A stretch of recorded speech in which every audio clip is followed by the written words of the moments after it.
আবার ওই কালো গিলাফ দেখলে,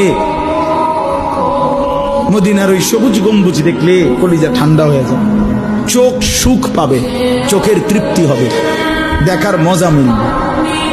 আল্লাহ কোরআনে বলছে লিয়াশহাদু মানাফিআ লাহুম। আল্লাহকে যদি জিজ্ঞেস করে বান্দা কেন আমি হজে যাব, আল্লাহ বলে আয়েশা দেখো, লিয়াশহাদু, সে যেন আয়েশা দেখে।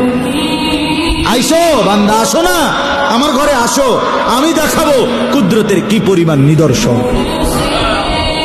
দেখবা কদম কদম, পরতে পরতে আমার নিদর্শন, আমার ঘর দেখবা, আমার কালো গিলাফ দেখবা, হাজরে আসওয়াদ দেখবা, আমার ঘরের দরজা দেখবা, মাকামে ইব্রাহিম দেখবা, জমজম দেখবা, সাফা মারওয়ায় ঘুরবা, মিনায় যাবা, আরাফায় যাবা, মুজদালিফায় যাবা, আমি তোমারে ঘুরাবো, ঘুরাইতে ঘুরাইতে গুনাহ মাফ করে একদম মায়ের পেটে নতুন বাচ্চা বের হয় যেভাবে, নিষ্পাপ বানায় দেবো।